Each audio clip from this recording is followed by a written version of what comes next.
Hello बच्चों, कैसे आप सभी। उम्मीद करते हैं बहुत अच्छे होंगे और सावधानी पूर्वक आप अपना प्रिपरेशन कर रहे होइएगा।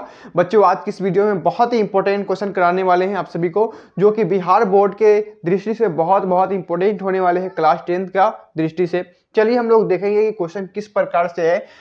पिछले के क्वेश्चन जो 10 क्वेश्चन थे वो मैंने पिछले वीडियो में करा दिया था।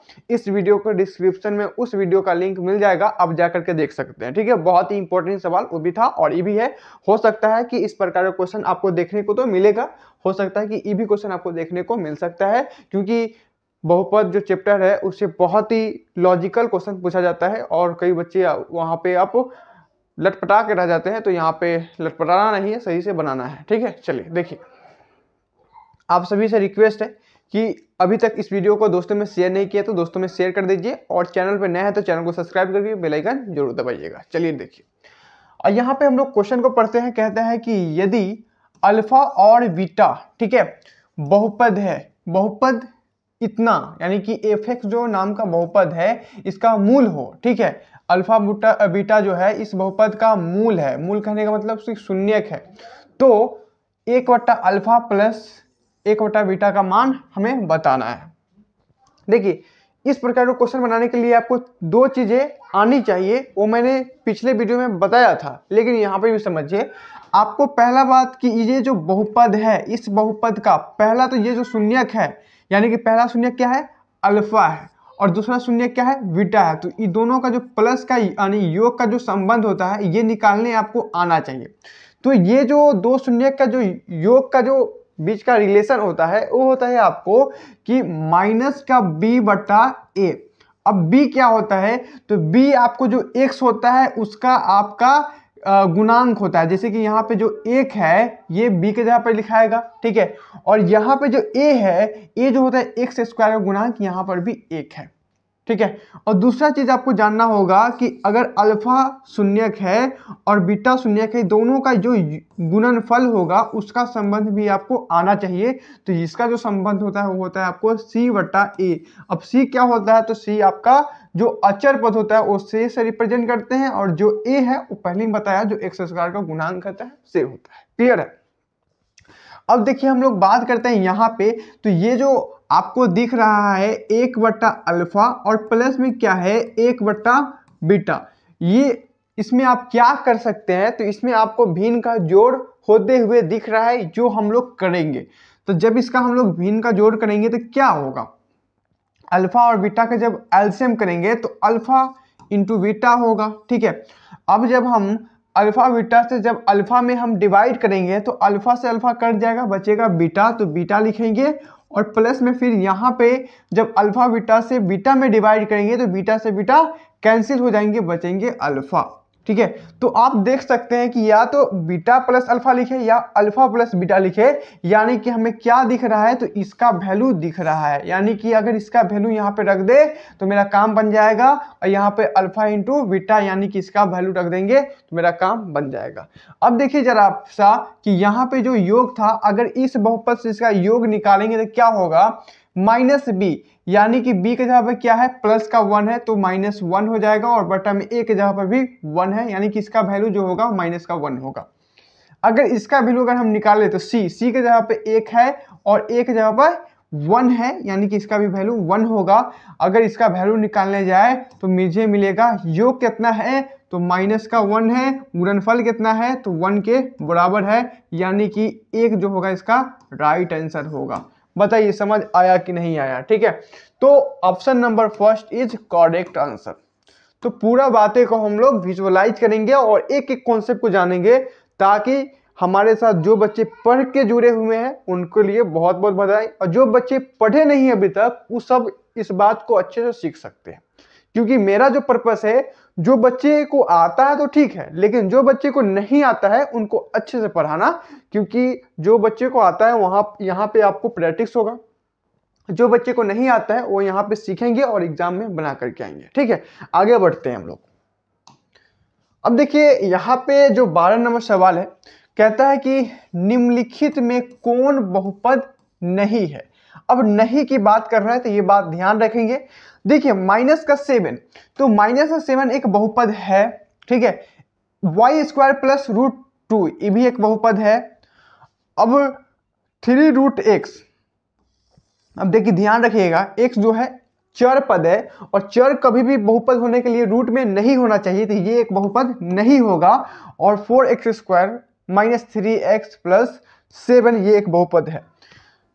तो ध्यान रखिएगा कि जब भी आपको इस प्रकार का जो क्वेश्चन आएगा उसमें जो चर होता है, चर कभी भी रूट में नहीं रहना चाहिए, तब जाके वो बहुपद में होगा, नहीं तो ये बहुपद नहीं होगा। तो option number C is right answer. Clear, आगे बढ़े, चलिए अब देखिए जरा यहाँ पे 13 नंबर सवाल है, कहता है कि कौन रैखिक बहुपद व्यंजक है। तो देखिए रैखिक बहुपद व्यंजक, रैखिक मतलब क्या होता है कि जिस बहुपद में चर का घात एक हो, जिस बहुपद में चर का अधिकतम घात एक हो उसे हम लोग रैखिक बहुपद कहते हैं। तो देखिए पहला नंबर जो ऑप्शन है इसमें जो 2x माइनस 1 है, तो इसमें जो चर है उसका घात एक है, तो ये एक रैखिक बहुपद होगा। अब इसको चेक करिएगा, तो यहाँ पे जो चर है इसका घात 2 है, तो ये रैखिक बहुपद नहीं होगा। यहाँ पे जो चर है इसका घात 2 है, ये भी रैखिक बहुपद नहीं होगा। और यहाँ पे जो चर है या 3 है अधिकतम, तो ये भी रैखिक बहुपद नहीं होगा। रैखिक बहुपद का जब भी बात आएगा तो उसमें जो चर का घात है वो अधिकतम 1 होना चाहिए। ठीक है, आई बात समझ में, आगे बढ़ते हैं। अब देखिए जरा यहाँ पे 14 नंबर सवाल है, कहता है कि एक द्विघात बहुपद के मूल के योगफल तथा गुणनफल क्रमशः है। ठीक है, तो पहला जो है आपका योगफल है और दूसरा जो है आपका गुणनफल है। तो हमें बहुपद निकालना है, कौन सा बहुपद, तो द्विघात बहुपद निकालना है, क्योंकि अगर शून्य का 2 रहेगा तो द्विघात बहुपद ही निकलेगा। ठीक है, तो पहला जो है मेरा शून्य का योग है, दूसरा शून्य का गुणनफल है। मैं आपको बता दूं कि द्विघात बहुपद निकालने का एक फॉर्मूला होता है, और फॉर्मूला क्या होता है कि याद कर लीजिएगा, x² minus alpha plus beta into x और प्लस में होता है अल्फा इंटू बीटा। ठीक है, ये जो है आपका द्विघात बहुपद निकालने का फॉर्मूला है। क्या है, फॉर्मूला है। अब चलिए यहाँ पे हम लोग देखेंगे तो क्या है, x² है और माइनस में क्या है, अल्फा प्लस बीटा, यानी कि योगफल है। तो शून्य का योगफल जो है वो 2 है, रखेंगे और x हो जाएगा, और प्लस में क्या है, अल्फा इंटू बीटा, यानी कि गुणनफल। ठीक है, तो गुणनफल कितना है, तो माइनस का 15 है जो हम लोग रखेंगे।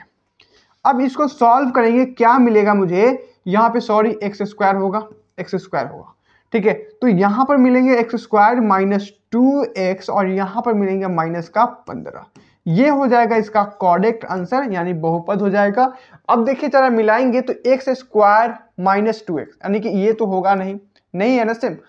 3x² ये भी नहीं होगा, x² minus x minus 2x और प्लस में 15 ये भी नहीं होगा, लेकिन x² minus 2x minus 15 option number D is right answer. बताइए समझ आया कि नहीं, यस या नो, आप लोग जवाब दीजिए कमेंट में, यस या नो।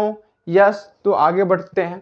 चलिए देखिए यहाँ पे 15 नंबर सवाल है, कहता है कि निम्नलिखित में से कौन बहुपद नहीं है। अब कौन बहुपद नहीं है, तो बहुपद होने के लिए मैंने पहला शर्त आपको बताया कि उसमें जो चर का मान होता है उस रूट में नहीं होना चाहिए। तो देखिए कौन बहुपद नहीं है, तो देखिए यहाँ पे 5x² 3 2√x, यानी कि ये बहुपद है। ठीक है, अब देखिए यहाँ पे जो बटा में x है, ये बटा में भी x नहीं होना चाहिए, तो ये भी बहुपद नहीं होगा।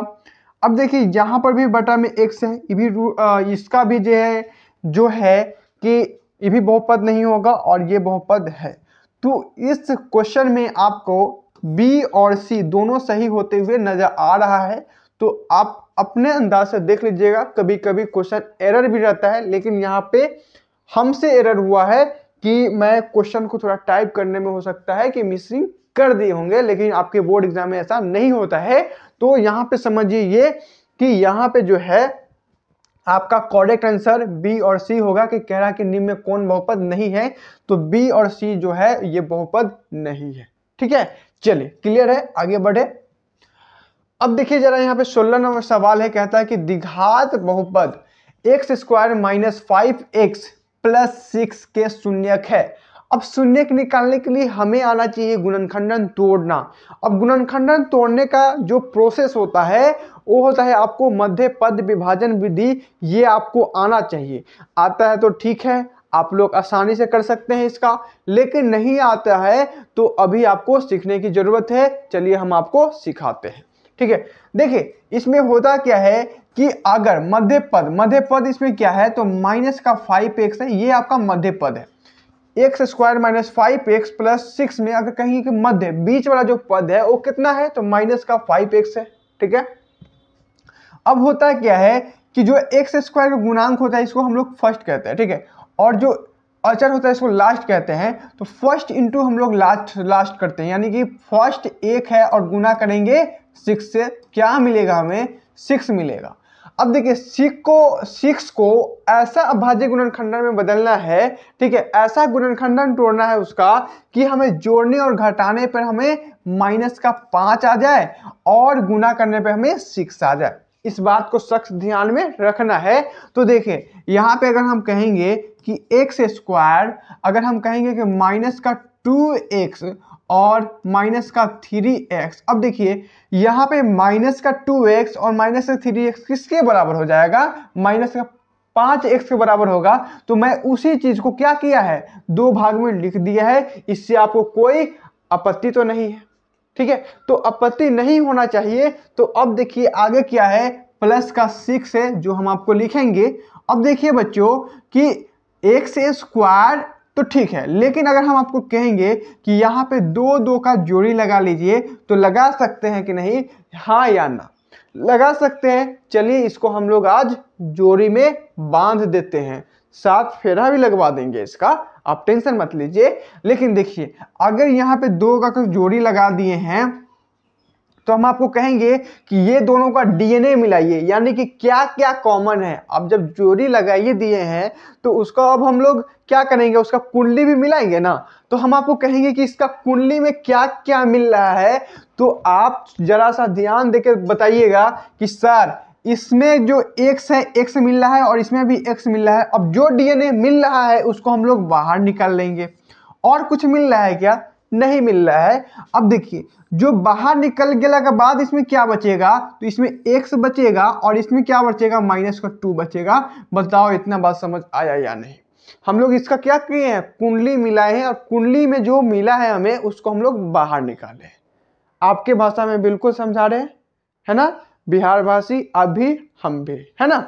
चलिए अब देखिए आगे क्या है, माइनस है। अब हम आपको कहेंगे कि ये जो 2 जोड़ी लगाए हैं बच्चों, इसमें अगर हम लोग इसका कुंडली मिलाएंगे, इसका डीएनए मिलाएंगे तो हमें क्या क्या मिलेगा। देखिए अगर हम यहाँ पे 3x लिखते हैं तो 6 को हम क्या लिख सकते हैं, 6 को हम 2 गुने 3 लिख सकते हैं, यानी कि 3 इसमें भी है और इसमें भी है, तो 3 हम लोग बाहर निकाल सकते हैं। बचा क्या, x बचा। इसमें प्लस में क्या बचेगा, 2 बचेगा। बचेगा या ना, बचेगा या ना, बचेगा। चलिए अब देखिएगा बच्चों, तो मिलेगा आपको कि यहाँ पे थोड़ा सा हम लोग दिक्कत किए हैं, क्योंकि यहाँ पे अगर हम लोग माइनस निकाल दिए हैं तो माइनस और प्लस क्या हो जाएगा, माइनस होता है। हम लोग कैलकुलेशन करना छोड़ दिए हैं, लेकिन अगले बार से छोड़ना नहीं है, ठीक है। अब देखिए यहाँ पे जो आपको दिख रहा है इसमें भी आपको समान दिख रहा है। अगर यहाँ पे आपको समान दिख रहा है तो समझिए कि यहाँ तक का कैलकुलेशन हमारा सही है। अब देखिए बच्चों क्या होगा कि ये एक पद पूरा बन चुका है और ये एक पद पूरा बन चुका है, तो इसमें भी आपको x - 2 कॉमन होते हुए दिखेगा और x - 2 इसमें भी कॉमन होते हुए दिखेगा, यानी कि इसका कुंडली और इसका कुंडली में से मुझे क्या मिलेगा, x - 2 मिलेगा। और इसका जो कुंडली बचेगा तो मुझे मिलेगा x और इसका कुंडली बचेगा तो मुझे मिलेगा माइनस का 3। इतना बात समझ आया कि नहीं आया, बताइए यस या नो, समझ आया, ठीक है। अब आप देखिएगा तो यहाँ पर भी आपको रैखिक बहुपद है और यहाँ पर भी आपको रैखिक बहुपद है, तो दोनों रैखिक बहुपद को अलग अलग इक्वल टू में शून्य लगा करके यहाँ से हम 2 शून्य प्राप्त करेंगे। यस या नो, समझ आया या नहीं, बताइए, समझ आया। तो क्या करेंगे यहाँ पे कि मुझे x - 2 = 0, दूसरा हमें क्या मिलेगा, तो x माइनस 3 इक्वल टू 0। अब देखिए जरा यहां से सॉल्व करेंगे तो मुझे मिलेगा x इक्वल टू 2, ये पहला शून्यक, और दूसरा शून्यक क्या होगा, x इक्वल टू प्लस का 3, यानी कि 3 लिखेंगे, सिर्फ 3, ठीक है। तो दूसरा शून्यक मुझे ये, तो मुझे निकालना था इस बहुपद का शून्यक, तो पहला शून्यक 2 और दूसरा शून्यक 3। अब 2 और 3 जो है वो मेरा करेक्ट आंसर होगा, यस या नो, यस, ठीक है, क्लियर है। अगला क्वेश्चन देख लेते हैं। अब देखिए यहां पे 7 यानी 17 नंबर क्वेश्चन है, कहता है कि एक घात वाला बहुपद कहलाता है। मैं आपको कई बार रिपीट किया है कि जिस बहुपद में एक घात रहेगा उसको हम लोग कहते हैं रैखिक बहुपद, यानी कि रैखिक बहुपद में जो चर का घात होगा कितना होगा बउआ, तो 1 होगा। तो देखिए ऑप्शन में क्या है, पहला द्विघात बहुपद, त्रिघात बहुपद और रैखिक बहुपद। तो आ गया मेरा यहाँ पे राजा बाबू रैखिक बहुपद। तो रैखिक बहुपद का जो चर होता है यानी कि x y, ठीक है, जेड, ये सब जो चर होता है इसका जो घात होगा वो एक ही होगा हमेशा। तो option number C is right answer. बताइए समझ आया कि नहीं आया?